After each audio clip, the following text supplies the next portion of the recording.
the rest of the story. Alaskan sourdough Slim Williams was a friend of mine. Kept his sled dogs tethered in camp, all but one sled dog, a young male named Buck. He'd be the lead dog someday, old Slim always said.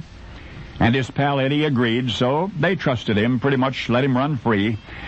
And then one morning, while Eddie was checking the downstream trap line, Slim went hunting.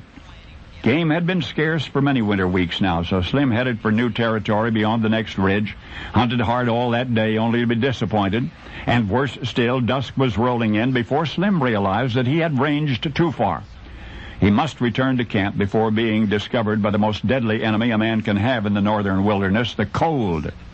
The cold which at once exhilarates and anesthetizes, which lulls you with blissful hallucinations, gently tucks you in, and then murders you in your sleep. As night fell, Slim drove himself onward. The smart thing would have been to build a fire, but the insidious cold had found its way past his body and his brain all the way to where reasoning is born. He did manage to fire his rifle once in the air before lying down in the trail. One rifle shot to try to summon help, and then a short rest, he told himself. But soon he had drifted to sleep, all the way to the brink of forever after. So many before him had lost their lives thus. And yet the next thing Slim knew, he was being clawed by some powerful animal. A wolverine, he was certain, tearing the parka right off his head.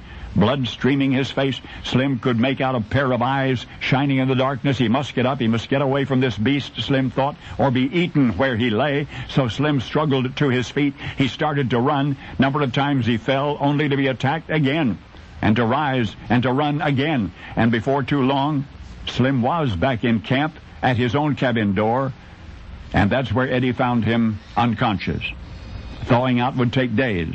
When Slim came around, he told Eddie about the wolverine with claws a foot long, he said. That was no wolverine, Eddie grinned. That was Buck.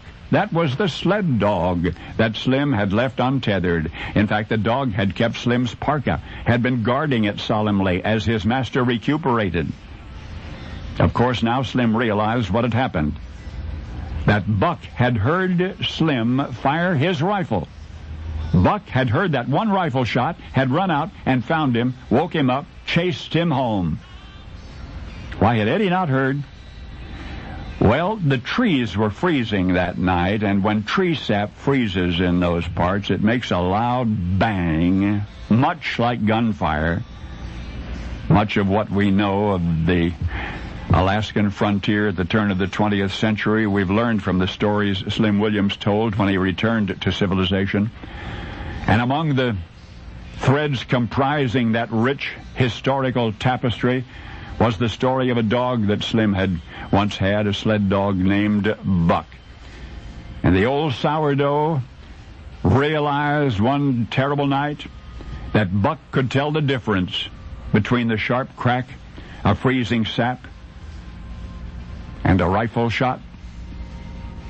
Of course, you know now how very much more that meant, because now you know the rest of the story.